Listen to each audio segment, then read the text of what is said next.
Hello once again, Adam Fairclough here for HDTV Test. Coming up in this video, I take a look at one of this year's blockbuster games in HDR, everyone's favourite war crime simulator, Call of Duty Modern Warfare. I've been excitedly anticipating the release of this game for quite some time, as 2017's Call of Duty World War II to this day stands out as one of the most complete and expertly crafted titles for its HDR output. If you want a bargain to show off for your display, or perhaps just want a more historic setting, it's well worth a look. 2 years later, another studio is taking a crack at a bombastic cinematic Call of Duty game, and has Activision Central Tech transferred their learnings into this new game. They've only gone and bloody done it. Let's get this out there, Call of Duty Modern Warfare is one of the best, if not the best examples of HDR within video games currently available. It looks incredible. It looks incredible anyway, and there's no doubt that you'll be impressed even in SDR.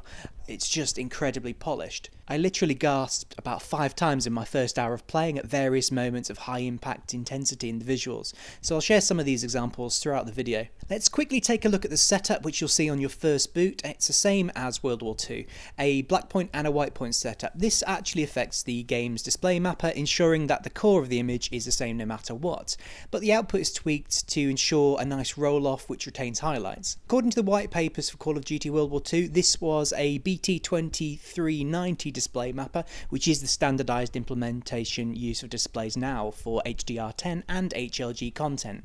This curve is now so standardized we can actually calibrate displays to it now. There aren't any tricks to this, just pay attention to the center square in each image and set it to the point just before it totally disappears. There is also an extra setting you can find in the main settings, HDR Brightness.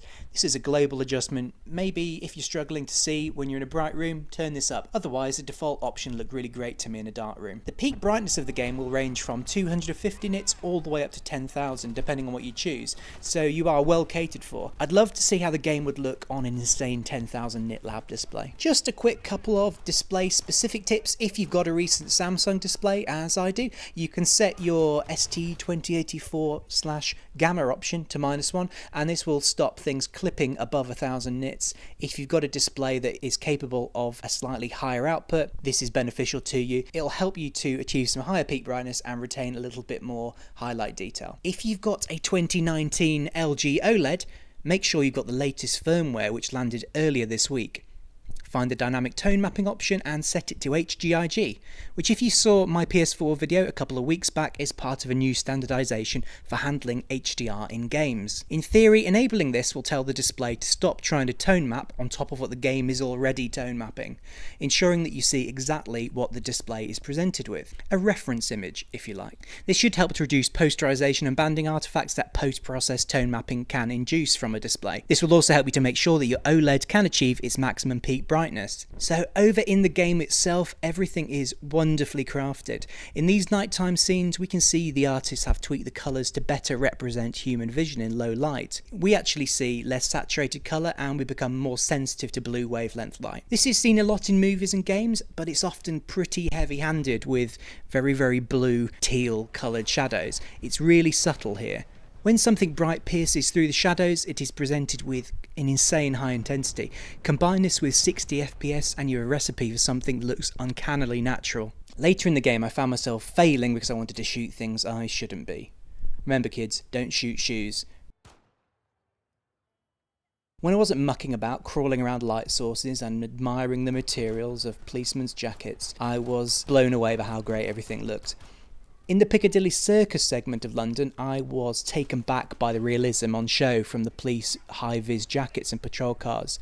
They're very reflective and saturated, something that's not really possible to achieve in a narrow colour gamut in SDR.